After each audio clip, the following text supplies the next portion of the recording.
So this is my video of how I make a sourdough bread with inclusions, just kind of run through all my steps. Generally, you start by making the levain. Generally, I like to do it the night before. You want to be careful. You take some of your starter, and you got to be really careful. You want to measure out just the right amount. Usually, it's about like a 16 grams, and I kind of put in there of the sourdough starter initially, and then I've got this little fork to try and get stuff off my spatula. That kind of helps. And then you go ahead and you add your flour. And generally it's a mix of flours. For this one I used some all-purpose flour, and then you'll see me going with some rye. And again, the key is you want to just measure exactly kind of the gram amount. You can make a 50% mix, so 50% flour, 50% water, and then that's what you end up making for your levain. And so then go ahead, after I've added the rye or whatever the flours are that you're using based on the kind of recipe you're following, then you go ahead and add your water. Generally I do about like a 77, 78 degree water. That kind of works in my house.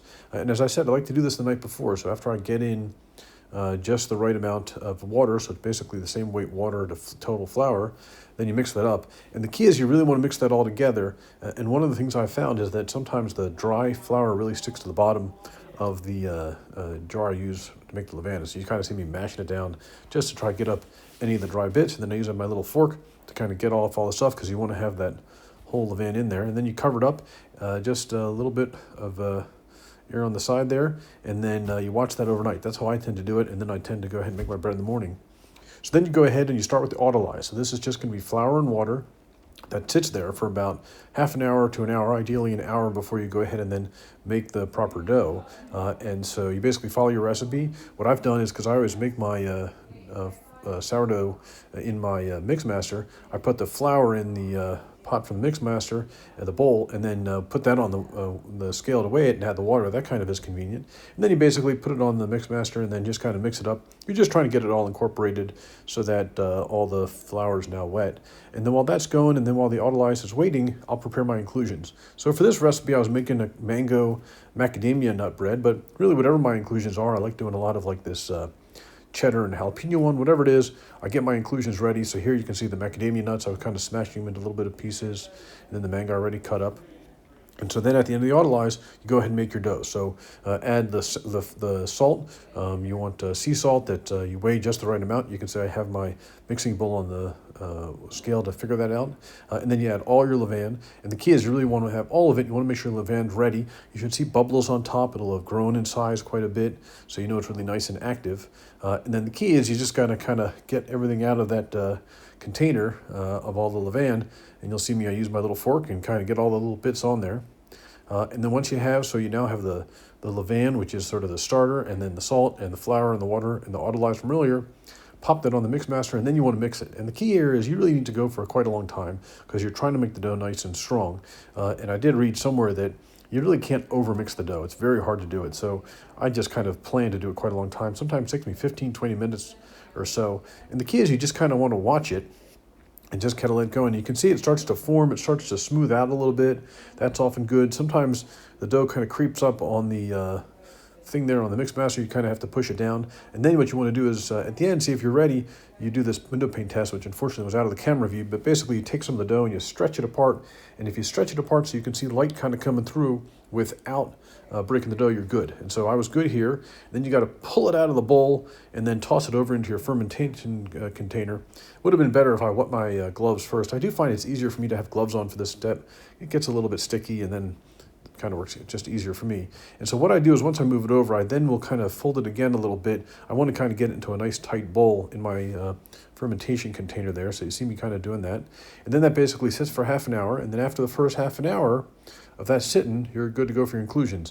What I do is I tend to ferment my dough in the oven on the proof setting. I think you're not supposed to do that. It's supposed to be a little bit too warm. I just find that's kind of easier, reproducible, kind of keeps me sort of in the same kind of schedule generally. Anyway, after the first half an hour, you go and start adding your inclusions. So you basically spread like a quarter of them on top, and then you fold it over, and then you add the next bit, and then you basically keep going until you fold over layers of all the inclusions. And then at the end, often some of the stuff kind of gets out into the bowl there, and so you kind of just pop it back on the dough. And the key is you want to kind of, get it all together in a nice, even bowl, neat bowl, neat round of the dough like that. Pop your lid on, and then you go ahead and ferment it. And then what you're doing is you're basically going to have it in every half an hour how many folds you're doing. I usually do about 3 or 4, so this is, I think, the second one. And when you're folding, all you're doing is you're basically taking it from underneath, folding it on top to get a nice tight bowl. And at the end, I'll always kind of flip it over so that the last fold is on the bottom if possible. Ideally, you want to kind of avoid some of those holes that you see I'm making. You want it to be a nice smooth bowl, but you do the best you can. In any case, you just keep doing, every half an hour these folds. I usually do some other stuff while that's going on, so it doesn't take me too much time. In any case, last hour and a half generally is just kind of fermenting, and then when that's done, it's go ahead and you're going to split it for a bench rest. And so take it out of the big fermentation container, use this little spatula-like thing, or bench scraper to get it out. You'll see I put water on the counter. That kind of is easier for this step. And then basically you split it in half.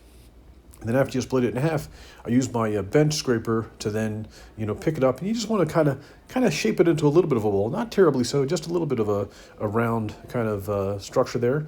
And then you basically toss that over a little bit of a dry area on the counter. You'll see I just kind of put that a little bit away from me. And so you basically do that to 2 halves, and you have it rest on the bench there for 35 minutes or so. And then you're ready for the next step. And so I take a little bit of flour. You can see my baton baskets. I use it with these the cloth inserts, which actually works out pretty well. You'll see why in a bit. And then what I found helps is I put some flour around the bench rested dough, and use my bench scraper, because then the flour I kind of fold it underneath in case it sticks. Kind of helps to pick it up, and then over some flour over there, and then basically I flip it over, and then you'll see me, I kind of stretch it into sort of more of a squarey, a little bit rectangular kind of shape. I find that easier for shaping. And then basically fold over the sides just a little bit, and then take the top, and you want to kind of stretch it and fold it over, and then you kind of roll it with your thumbs, and you get it into a nice kind of tighter loaf. And then you flip it, you kind of invert it over into the baton basket, and then so that the seam is on the top, and then you see I kind of punch in the seam a little bit just to make it nice and smooth on top. And you basically do that with both of them, and then I pop them into these big bags. That kind of works well. Just kind of get it in there nice and neat, squeeze out some of the air.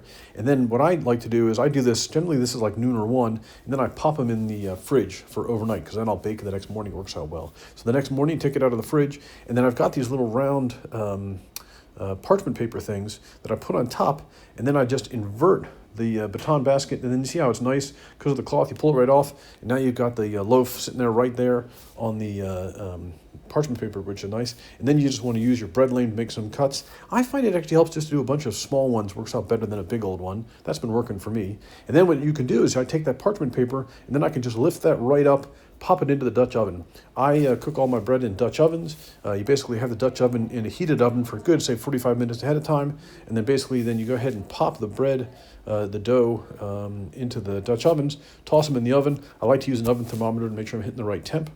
And then what I do is basically after 15 minutes, take the lid off. That allows it to steam inside the Dutch oven initially. And then after usually about another 15, 20 minutes, maybe a little bit longer, I'll check temp. And basically once the temp's at 206 to 210 degrees, I'm good to go. Take the Dutch ovens out. And then what I can do is I can carefully pick up those pieces of parchment paper and transfer the bread, and then pull that right out, and now it can rest. And now that the bread's resting, I go ahead and slice it up. I found this little circular slicer that's worked out a little bit easier than using a knife. And then I'm all set. I slice up my bread. I usually wait a good 2-3 hours, or maybe 4 or 5 before I slice the bread. And there you go, my nice bread, nice crumb. Looks pretty good, came out pretty tasty. And that's my process. Enjoy.